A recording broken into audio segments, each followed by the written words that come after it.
Hello everyone, welcome to our channel group study plus. My name is Adesh. और दोस्तों, आज हम डिस्कस करेंगे वर्ब का लेक्चर नंबर 2। मैंने आप लोगों को लास्ट लेक्चर में वर्ब का इंट्रोडक्शन कराया था, जिसमें काफ़ी सारे पार्ट्स मैंने वर्ब को मीन्स क्रिया, जिसे हिंदी में क्रिया कहते हैं, उसको डिफाइन किया था। बट बिफोर वी बिगिन, जो लोग चैनल पर न्यू है वो चैनल को सब्सक्राइब कर लें, बेल आइकन पर प्रेस कर लें, ताकि आगे आने वाली वीडियोस की नोटिफिकेशन उनको मिलते रहें। साथ ही अगर आपको वीडियो का कंटेंट अगर अच्छा लगता है, आपको चीज़ें समझ में आ रही हैं, तो आप वीडियो को लाइक करें, ज़्यादा से ज़्यादा अपने फ्रेंड्स के साथ शेयर करें। अगर आप चाहते हैं कि मैं ऐसे ही इसी तरीके से आपको कंटिन्यूसली पढ़ाता रहूं, तो आप लोगों को ज़्यादा से ज़्यादा अपने फ्रेंड्स के साथ शेयर करना होगा, जिससे मुझे भी मोटिवेट मिलेगा। ओके, और ये चैनल काफ़ी ग्रो करेगा और सभी लोग आसानी से पढ़ सकेंगे। तो हम शुरू करते हैं। बट आज हम वर्ब से पहले मैं आपको छोटा सा एक स्ट्रक्चर समझाता हूँ सेंटेंस से रिलेटेड। तो फ्रेंड्स, अगर हम सेंटेंस के बारे में समझें तो सेंटेंस होता क्या है। मैंने यहाँ पे लिखा सेंटेंस, ओके, जिसे हिंदी में क्या कहते हैं, वाक्य कहते हैं। आप मुझे बताएं, सेंटेंस को आप अगर मैं डिफाइन करने के लिए बोलूं विदाउट एग्जाम्पल, तो आप कैसे उसे एक्सप्लेन करेंगे। What is a sentence? तो आप लिख सकते हैं that is a group of words, group of words with complete meaning. अगर आप कुछ ग्रुप्स यानी कि वर्ड्स को कलेक्ट करें, उनका ग्रुप बना दें और उनसे एक मीनिंग निकल रहा हो, तो वो आपका क्या कहलाता है, सेंटेंस कहलाता है। Group of words with meaning, ठीक है, या फिर कह सकते हैं with complete meaning is called sentence. तो ये तो होगी एक छोटी सी डेफिनेशन। इसके अपोजिट जिसका मीनिंग नहीं निकलता है, ये भी मैं आपको बता दूं, group of words without complete meaning they are called phrases.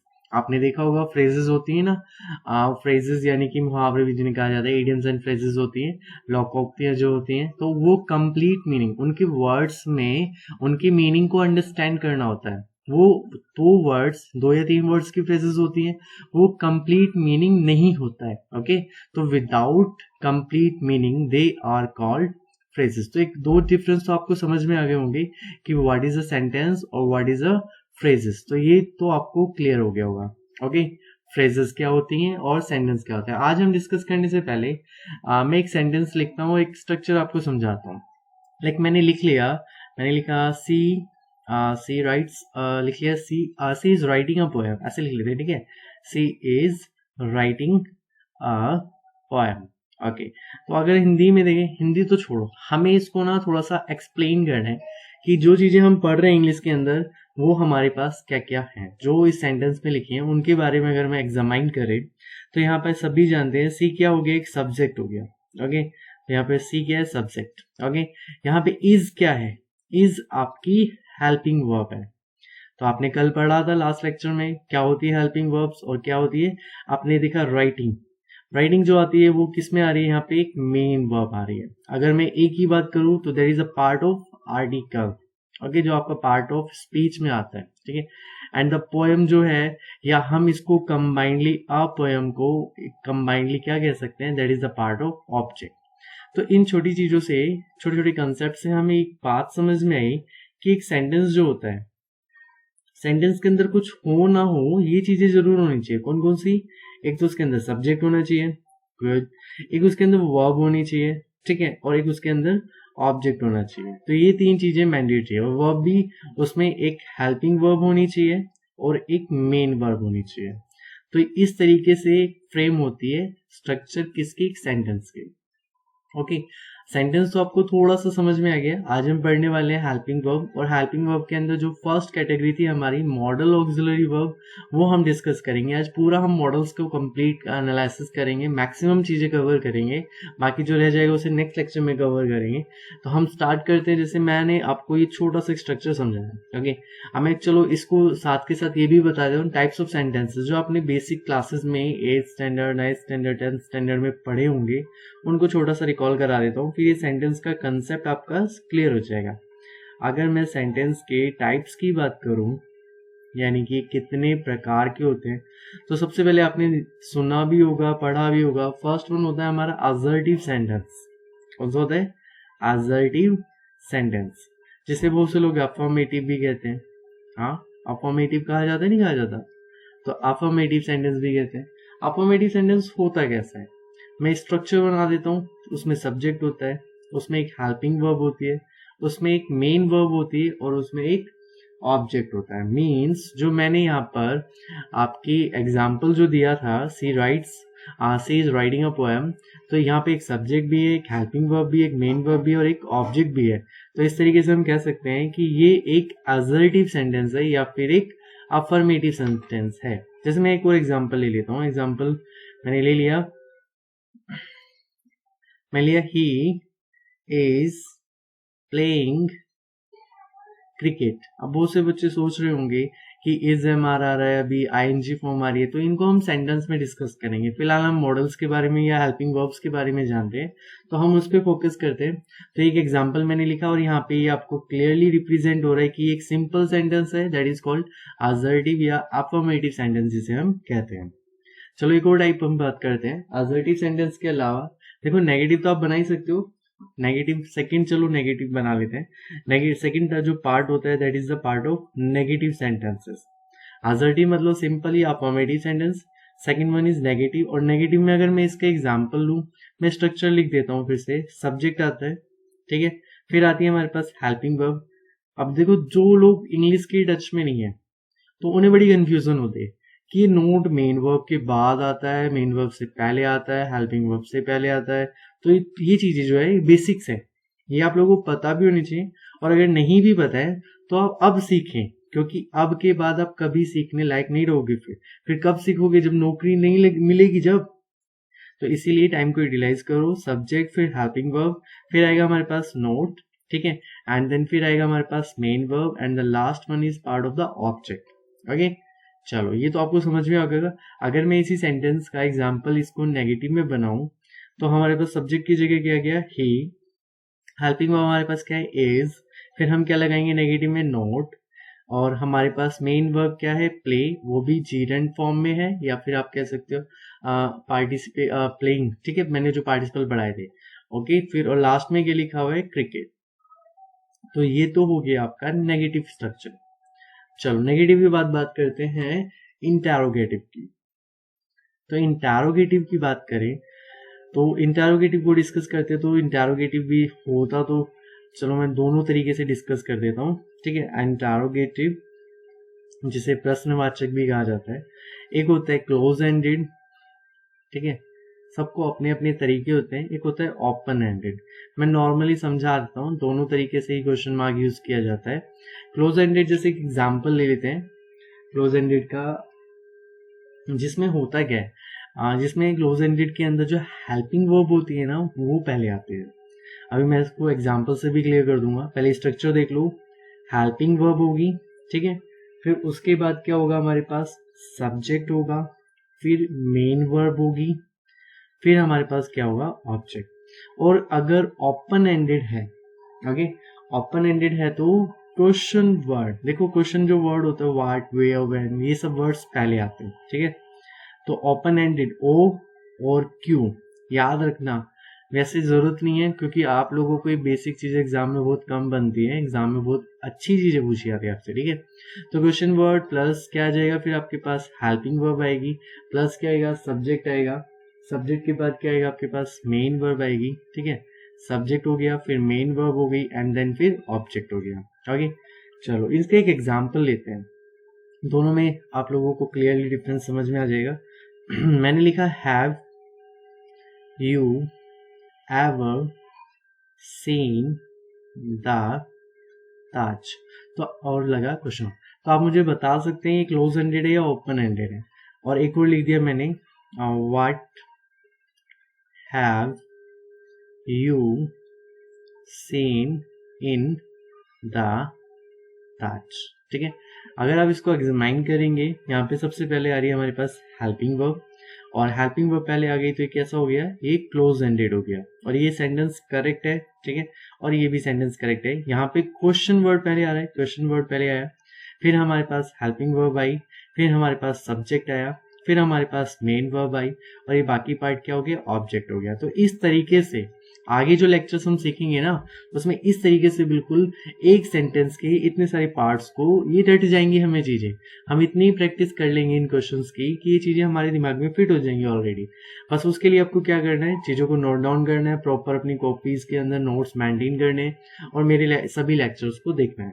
चलो, तो ये तो समझ में आ गया होगा आपको, सेंटेंस समझ में आ गए होंगे, फ्रेजेस समझ में आ गई होगी, सेंटेंस के टाइप समझ में आ गए होंगे, असर्टिव होता है, नेगेटिव होता है, इंटरोगेटिव होता है, कुछ डबल इंटरोगेटिव भी होते हैं, लेकिन वो हम टेंस वगैरह में डिस्कस करेंगे, बाकी वो बच्चों वाली चीजें हैं। तो दोस्तों अब हम आज के टॉपिक पर आते हैं। तो लास्ट मैंने जब आपको कराया था तो मैंने आप लोगों को मॉडल्स के बारे में इस तरीके से एक चार्ट प्रिपेयर कराया था। देखो इस चार्ट में आप लोगों को आज जो हम डिस्कस करेंगे, ओके, तो हमने लास्ट में हेल्पिंग वर्ब पढ़ा था, हमने वर्ब पढ़ा, वर्ब को दो पार्ट्स में डिवाइड किया था, हेल्पिंग वर्ब और मेन वर्ब। तो आज हम हेल्पिंग वर्ब का मॉडल ऑक्सिलरी वर्ब और मार्जिनल ऑक्सिलरी यानी कि जिन्हें सैमी मॉडल्स या डिफेक्टिव मॉडल्स कहते हैं उनके बारे में डिस्कस करेंगे, जितना कवर हो पाएगा लेक्चर में। स्टार्ट करते हैं आज का टॉपिक, और आज हम पढ़ने वाले हैं फिर मॉडल ऑक्सिलरी वर्ब्स। देखो, तो आप अपनी कॉपी में प्रॉपर हेडिंग डाल लें और लिखें इनके बारे में, समझें इनको, ठीक है। मॉडल ऑक्सिलरी वर्ब्स के बारे में देखो, कुछ याद रहे या ना रहे, हमेशा एक बात याद रखना कि मॉडल ऑक्सिलरी वर्ब में कि ये वर्ब्स जो होती हैं, पहली बात तो ये आपको पता होनी चाहिए, ये मैंने कल भी बताई थी, कैन, कुड, ठीक है, will, would, shall, should, may, might, must, ought to, ये सारी चीजें जो है, ये सारे जो टॉपिक्स हैं, ये सब मॉडल ऑक्सिलरी वर्ब में आते हैं। आपको ये याद रखना है कि मॉडल्स के साथ ऑलवेज वर्ब की फर्स्ट फॉर्म आती है। आपको मैक्सिमम एरर इसमें मिल जाएगी। कभी आपने देखा है क्या, शुड के साथ कभी भी हैड लगा हुआ देखा है? शुड जो है यहाँ पर, ये क्या एक मॉडल है। चलो ये बात समझ में आई, शुड क्या है, एक मॉडल है, ओके। तो मॉडल के बाद कभी भी वर्ब की थर्ड फॉर्म ऐसे आपने कभी नहीं देखा होगा, और ना ही ऐसा हो सकता है। तो इसीलिए हमेशा याद रखना, कोई भी मॉडल हो, मॉडल के बाद ऑलवेज वर्ब की फर्स्ट फॉर्म आती है, ओके। और अगर वो पैसिव हमें बनाना होता है, मान लीजिए हमें पैसिव बनाना है, तो पैसिव में हम शुड के बाद क्या लगाते हैं, हैव लगाते हैं। और हम जानते हैं हैव के साथ ऑलवेज क्या आती है, वर्ब की थर्ड फॉर्म आती है। बेसिक चीजें जो धीरे धीरे प्रैक्टिस में आप लोगों को खुद से समझ में आने लगेंगी। तो आज हम डिस्कस करने वाले हैं मॉडल ऑक्सिलरी वर्ब, और मॉडल ऑक्सिलरी वर्ब को समझाने के लिए मैं आप लोगों को कुछ कम पॉइंट टू पॉइंट चीजें समझाता हूँ, ठीक है। लाइक हम सबसे पहले डिस्कस करते हैं परमिशन कंसेप्ट के बारे में। कुछ कंसेप्ट हैं, उससे हमें सारी मॉडल ऑक्सिलरी वर्ब धीरे धीरे क्लियर होने लगेगी। साथ ही आप लोग ये भी याद रखना, जो मॉडल ऑक्सिलरी वर्ब्स होती हैं वो डिपेंड करती हैं mood off the speaker, okay. इस बात को बड़ा इंपॉर्टेंट याद रखना कि ये डिपेंड किस पे करती है, मूड ऑफ स्पीकर, यानी कि जो स्पीकर है जो बोल रहा है चीजों को, उसका बिहेवियर या उसका मूड क्या है। लाइक जैसे मैं छोटा सा एग्जांपल दूं, अगर वो सेंटेंस में मे यूज कर रहा है, दैट मीन्स उसमें हायर पॉसिबिलिटी वो शो कर रहा है। अगर वो सेंटेंस में माइट यूज कर रहा है तो वो मीन्स लेस पॉसिबिलिटी, मतलब लेस, अनुमान जिसे कहा जाता है, वो कम है, ठीक है। मे भी वो काम ना हो। अगर हम बात करें कैन की बात करें, कैन उसने लगाया, गुड उसने लगाया, शुड लगाया, विल और शैल, देखो शैल आजकल यूज नहीं होता, लेकिन शैल का बहुत अच्छा यूज जो है वो मैं आज आप लोगों को कराऊंगा, जो आपने शायद कभी नहीं देखा होगा, पर वो बहुत इंपॉर्टेंट है, एग्जाम में उसमें क्वेश्चन बनते हैं, ओके।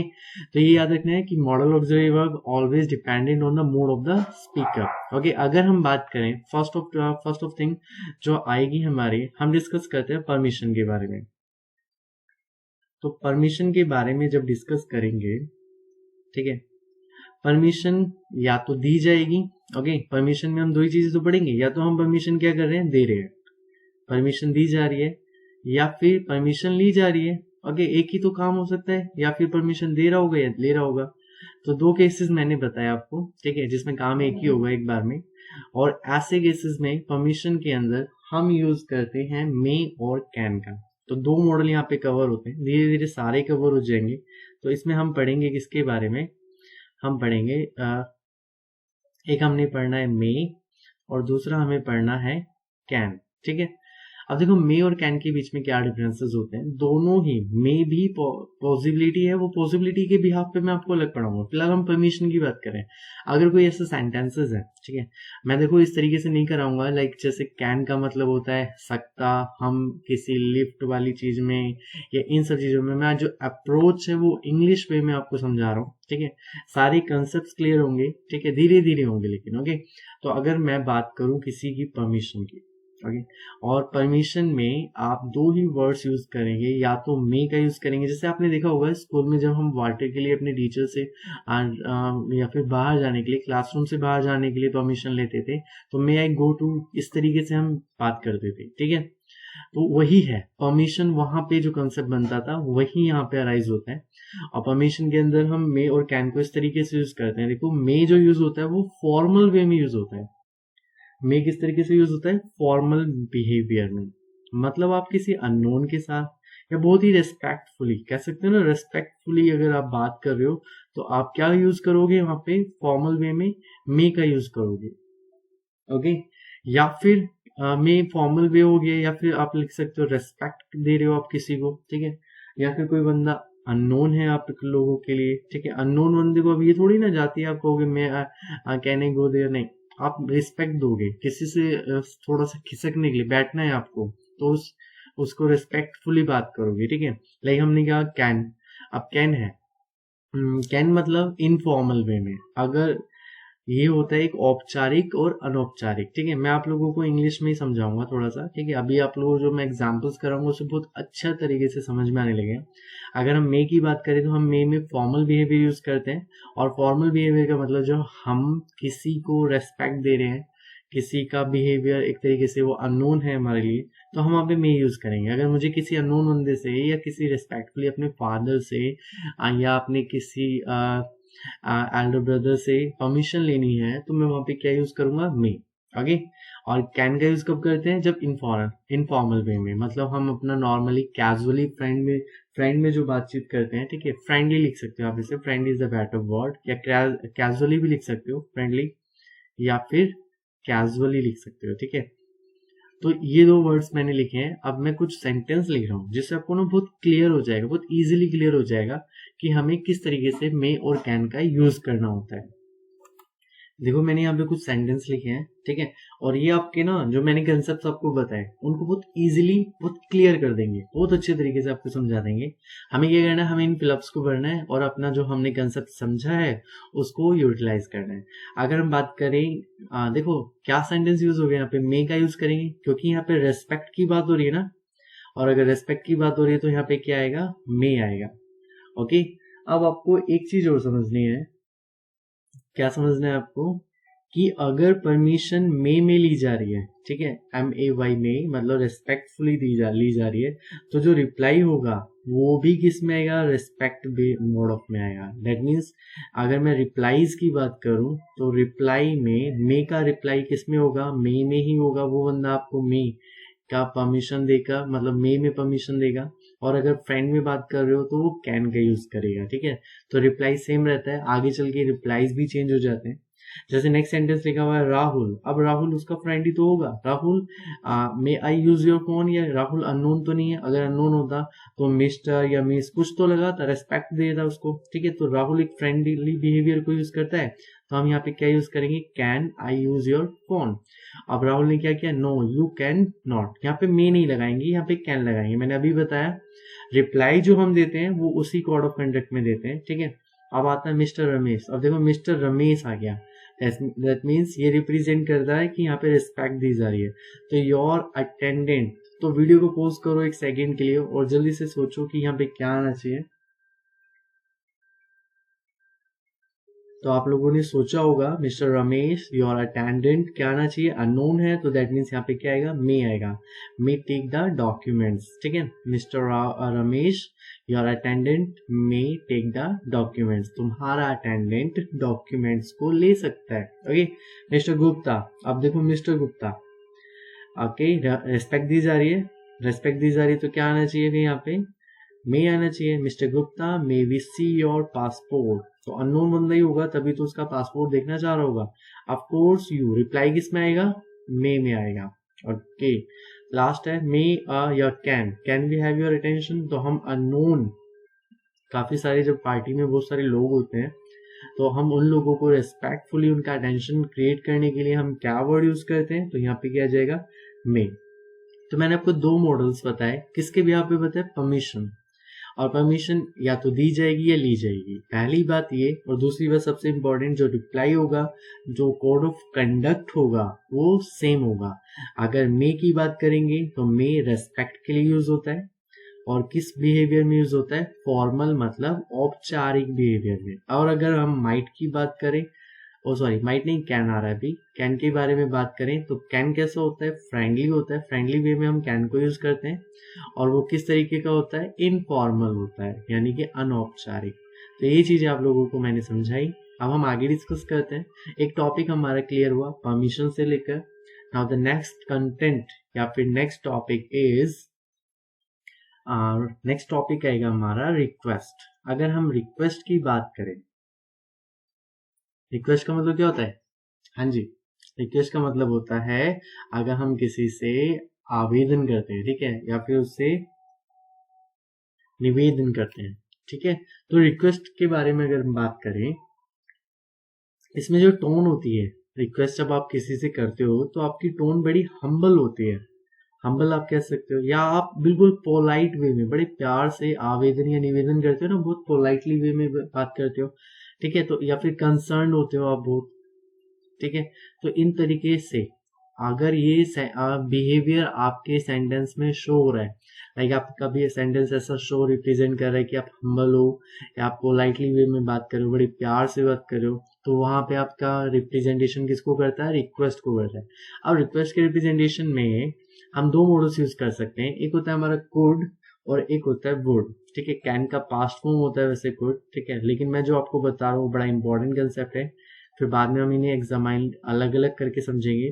तो फर्स्ट वन इज क्या, वुड, और सेकंड वन इज कुड। अगर हम किसी से रिक्वेस्ट कर रहे हैं, ओके, और हमारा जो वे है, बिहेवियर जो है, फिर से वही वर्ड यूज कर लेता हूं मैं, फॉर्मल है, ओके, तो आप यूज क्या करेंगे, वुड का यूज करेंगे। फॉर्मल बिहेवियर में आप क्या यूज करेंगे, वुड का यूज करेंगे। और जो वुड का रिप्लाई आपको मिलेगा इस बार, उस रिप्लाई को आप किस में देंगे, अगर परमिशन दी जा रही है, आपने किसी से कहा को, ठीक है, आप किसी से रेस्पेक्टफुली, आप अपने सीनियर से कोई इजाजत मांग रहे हो या उनसे कोई रिक्वेस्ट करते हो, और उन्होंने वहां, आपने मान लीजिए आपको जाना है कहीं, आपने रिक्वेस्ट की और उन्होंने आपको परमिशन दे दी, तो आपको वो परमिशन में रिप्लाई में क्या रिप्लाई करेंगे, मे के साथ रिप्लाई करेंगे।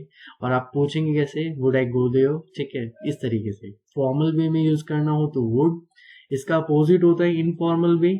और इनफॉर्मल वे में जब हम यूज करेंगे तो कुड का रिप्लाई हमें किस में मिलेगा, हमें मिलेगा कैन में, ठीक है। परमिशन जो मिलेगी वो किस में मिलेगी, कैन में, ठीक है। अब वुड और कुड दो मैंने आपको कंसेप्ट बताए। आप कब यूज करेंगे, जब आपको सेंटेंस में लग रहा हो कि आप वहां पे क्या कर रहे हैं, रिक्वेस्ट कर रहे हैं, ओके। अगर फॉर्मल रिक्वेस्ट है तो आप वहां पे वुड यूज करें, और अगर इनफॉर्मल है तो वहां पर आप क्या यूज करेंगे, कुड। लेकिन जो आपका जो परमिशन देने वाला होगा, जो रिक्वेस्ट को एक्सेप्ट करने वाला होगा, वो रिप्लाई किस में करेगा, जब आप वुड यूज कर रहे हैं तो वो मे में रिप्लाई करेगा, जब आप कुड यूज कर रहे हो, अपने फ्रेंडली बिहेवियर में यूज कर रहे हो, तो कैन में करेगा, ठीक है। इसके लिए फिर से मैं कुछ सेंटेंस लेता हूँ, जिससे आप लोगों को जो मैंने अभी कंसेप्ट बताया और भी इजीली क्लियर हो जाएगा। देखो यहाँ पे कुछ सेंटेंस लिखे हुए हैं, आप वीडियो को पॉज करो।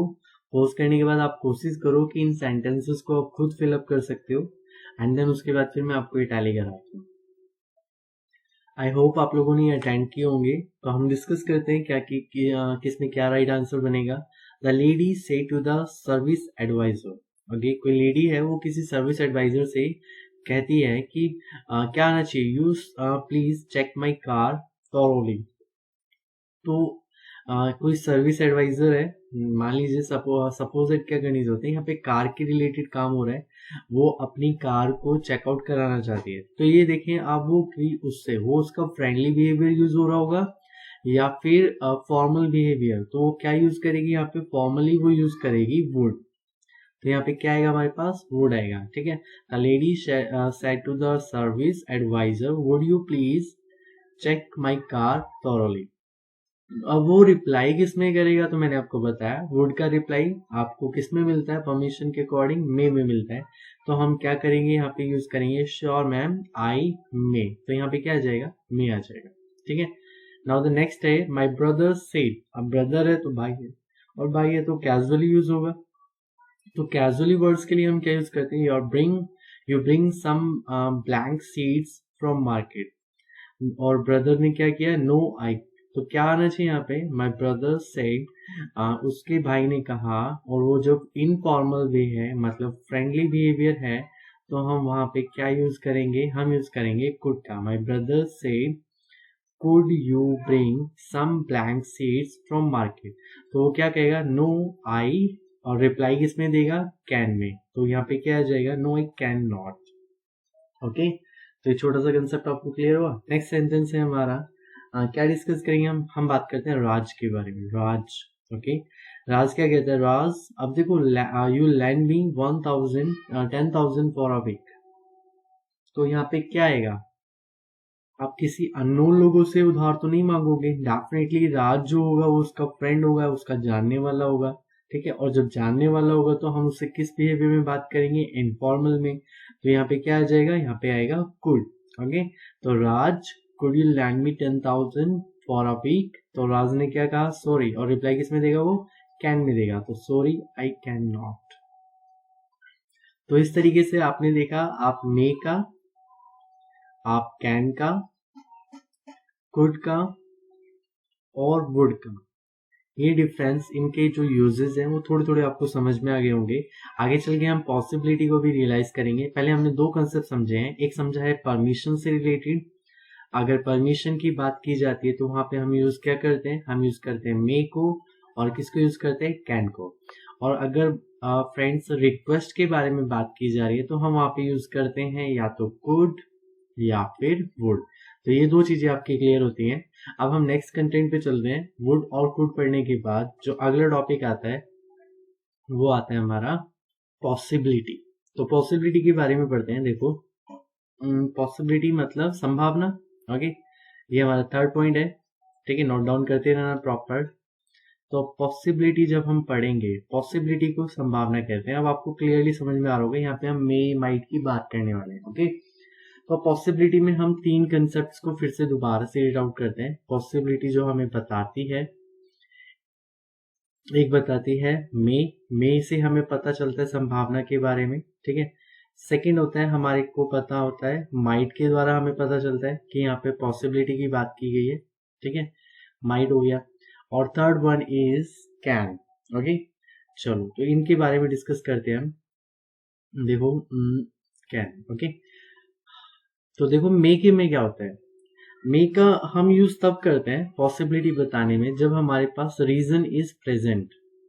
रीजन इज प्रेजेंट होता है। ठीक है, माइट का यूज कब करते हैं हम, जब रीजन एब्सेंट हो। अगर हमारे पास रीजन ही नहीं है तो हम पॉसिबिलिटी कैसी मानेंगे, last possibility. Reason is absent, simple सी बात है। अगर रीजन प्रेजेंट है तो हाई पॉसिबिलिटी होगी, और हाई पॉसिबिलिटी होगी तो हम ये यूज करेंगे मे का। अगर रीजन एब्सेंट है तो यानी कि लो, या फिर कह सकते हैं लास्ट पॉसिबिलिटी होगी। लास्ट पॉसिबिलिटी होगी तो हम यूज करेंगे माइट का। फिर कैन का यूज कहाँ होता है, यूनिवर्सली एप्लीकेबल जो होते हैं, ऐसी पॉसिबिलिटी जो यूनिवर्सली काम करती है। ठीक है, यूनिवर्सली एप्लीकेबल, जो मैं सेंटेंसेस फिर से लिखूंगा, उन सेंटेंसेस से आपको ये कंसेप्ट फिर से क्लियर हो जाएंगे बहुत अच्छे से। ओके, तो यूनिवर्सली एप्लीकेबल सेंटेंसेस हैं, लाइक ऐसे एक मिनट, तो हाँ, यूनिवर्सली एप्लीकेबल होते हैं, जैसे any one can learn English easily. Okay, तो ये क्या हुआ, ये यूनिवर्सली है, सबके लिए है, कोई भी आसानी से इंग्लिश को सीख सकता है। इसमें कोई पॉसिबिलिटी मे और माइट वाली नहीं है, ना तो हाई ना लो। और ये क्या है, ये सबके लिए समान रहेगा। बट पॉसिबिलिटी की बात क्या है कि अगर वो मेहनत करेगा तो सीख ही जाएगा डेफिनेटली। ठीक है, तो इसके लिए फिर से हम क्या करते हैं, कुछ सेंटेंसेस लिखते हैं या कुछ लाइंस में, कुछ क्वेश्चंस में यहाँ लिखता हूँ, जिससे आपको फिर से इन्हें अटेंड करना है और आपको इजीली समझ में आ जाएंगे। तो ये कुछ सेंटेंसेस हैं जो लोग प्रॉपर कॉपी में मेंटेन करके लिख रहे हैं, नोट्स बना रहे हैं, चीजों को सिक्वेंसली समझ रहे हैं, वो लोग क्या करें, पहले इन सेंटेंस को नोट करें। नोट करने के बाद वीडियो को पॉज करें और पॉज करने के बाद अपने आप इन क्वेश्चंस को अटेम्प्ट करने की कोशिश करें। उसके बाद जो मैं आपको कराऊंगा उससे आपको टैली करना है कि आपको कितना समझ में आया, कितना नहीं समझ में आया। मैं आपको बहुत बेसिक बेसिक चीजें बता रहा हूँ, कहाँ पे कैन का यूज होता है, कहाँ पे कुड का यूज होता है। अभी हमने जब पॉसिबिलिटी की बात की तो हमने ये पता किया या हमें ये समझ में आया मे हम जब यूज करेंगे जब हमारे पास हाई पॉसिबिलिटी होगी, या फिर हम कह सकते हैं रीजन प्रेजेंट होगा। माइट हम जब यूज करेंगे जब हमारे पास लेस पॉसिबिलिटी होगी या फिर रीजन क्या होगा, एब्सेंट होगा। और कैन हम यूज करते हैं जब जब यूनिवर्सली एप्लीकेबल बात हो, मतलब सभी के लिए, ओके, सार्वभौमिक हो। ओके, तो यहाँ पे देखो एनीवन, वही वाले सेंटेंस आगे जो मैंने अभी डिस्कस किया था, तो एनीवन क्या होगा, यहाँ पे कैन आ जाएगा, एनीवन कैन लर्न इंग्लिश। फिर नेक्स्ट लिखा हुआ है Rahul has prepared well, Rahul ने अच्छे से तैयारी की। अब देखो रीजन ऑलरेडी प्रेजेंट है, तो रीजन प्रेजेंट है तो आप यहाँ पे क्या यूज करेंगे, मे आ जाएगा आपके पास, he may qualify the exam. I forgot to carry the driving licence, वो भूल गया किसको, ड्राइविंग लाइसेंस को लेके आना। ठीक है, द ट्रैफिक इंचार्ज, तो डेफिनेटली जब वो रीजन दे रहा है कि वो लाइसेंस भूल चुका है तो पॉसिबिलिटी हाई हो जाती है और इस वजह से यहाँ पे क्या आ जाएगा, मे आ जाएगा। ओके, चलो नेक्स्ट पे आते हैं वन, बड़ा अच्छा और बड़ा इंपॉर्टेंट है। क्या आना चाहिए यहाँ पे, one leave a happy life. तो ये एक यूनिवर्सली एप्लीकेबल होता है कि कोई भी एक इंसान हंसी खुशी अपना जीवन व्यतीत कर सकता है। तो यहाँ पे क्या आएगा हमारे पास, कैन आएगा। तो one can leave a happy life. It is cloudy today, मतलब आज क्लाउडी है, दैट मीन्स रीजन प्रेजेंट है, स्ट्रॉन्ग पॉसिबिलिटी है, तो क्या आ जाएगा, it may rain. There is no money in his account, उसके अकाउंट में भी पैसा ही नहीं है। ठीक है, तो ही, अब देखो उसके पास जब पैसा है नहीं तो उसके सरवाइव करने की पॉसिबिलिटी क्या होगी, लेस हो गई, कि नहीं सरवाइव कर पाएगा क्योंकि मनी नहीं है, तो सरवाइव कैसे करेगा, तो क्या हो जाएगा, यहाँ पे आ जाएगा माइट। ओके, बहुत से लोगों ने यहाँ पे मे लगाया होगा, बट रीजन ये नहीं, यहाँ पे जो वर्ड लिखा हुआ है इसको समझो, सरवाइव करने के लिए कहा जा रहा है। ठीक है, अब देखो नेक्स्ट है इंपॉर्टेंट कंसेप्ट क्या है इसके अंदर, ही मे पॉसिबली विन द क्विज। अब देखो मे और पॉसिबली, इसमें एक इंपॉर्टेंट कंसेप्ट ये आता है कि यहाँ पे जब भी आप मे, ओके, या फिर आप माइट यूज करते हो तो ये आप नोट कर लेना, इंपॉर्टेंट बात है, मे या माइट के साथ कभी भी पॉसिबली, ओके, ऐसे कोई भी वर्ड, लाइकली, जो ऑलरेडी, क्योंकि मे और माइट खुद पॉसिबिलिटी मतलब संभावनाओं को बताते हैं, तो उन ऐसे इन वर्ड्स के साथ आप ऐसे कोई भी वर्ड्स, प्रोबेबिलिटी लिख लो, आप प्रोबेबली, ऐसे वर्ड्स यूज नहीं करोगे। ठीक है, अगर करोगे तो आपका जो सेंटेंस है वो किस में आ जाएगा, सुपरफ्लॉस। सुपरफ्लॉस का मतलब क्या होता है, ये क्या बन जाएगा, ये सुपरफ्लॉस एक्सप्रेशन में आ जाएगा कि जिसमें रिक्वायरमेंट से ज्यादा वर्ड्स का यूज करना सुपरफ्लॉस एक्सप्रेशन कहलाता है, जो ग्रामेटिकली गलत होता है। ठीक है, आप मे और पॉसिबली नॉर्मली बिहेवियर में, टॉकिंग, स्पीकिंग में यूज कर सकते हो, लेकिन ग्रामेटिकली अगर आप एरर देखना चाहते हो तो मे और पॉसिबली दोनों मिलकर, दोनों ही क्योंकि पॉसिबिलिटी बताते हैं, मे पॉसिबली या प्रोबेबली या लाइकली, इसीलिए इनको एक साथ यूज नहीं करते। ओके, क्यों, क्योंकि ये रीजन किस में आ जाता है, ये सुपरफ्लूस एक्सप्रेशन बनाता है, यानी कि एक से ज्यादा वर्ड्स का यूज करना। ओके, और ये किसमें होता है, ग्रामेटिकल एरर मानी जाती है। ओके, तो आप लोगों ने देखा मे, माइट और कैन का आपको बेसिक थोड़ा थोड़ा यूज समझ में आ गया होगा। तो आज हम इतना ही डिस्कस करते हैं, बाकी का जो लेक्चर है वो हम कल फिर कंटिन्यू करेंगे। कल हम और भी मॉडल्स के बारे में और क्वेश्चंस के साथ उनको समझेंगे, और जब ये मॉडल्स हमारे खत्म हो जाएंगे तो at the end of the chapter तो वर्ब है पूरा, और वर्ब हम धीरे धीरे पढ़ेंगे, लेकिन मैं कोशिश करूंगा हर टॉपिक के बाद आपको वर्बल एक्सरसाइज के कुछ क्वेश्चन कराऊं, जिससे आपके जो कंसेप्ट हैं वो और ज्यादा क्लियर हो जाए। ठीक है, तो कम्पिटिटिव लेवल का जो एग्जामिनेशन के ये पूरा आपको अच्छे से समझ में आएगा। ओके, तो तब तक के लिए आप लोग इसको ज़्यादा से ज़्यादा रिकॉल करें, अपने दोस्तों के साथ शेयर करना, कंटेंट समझ में आ रहा हो तो लाइक करना। Okay, have a good day and God bless you all.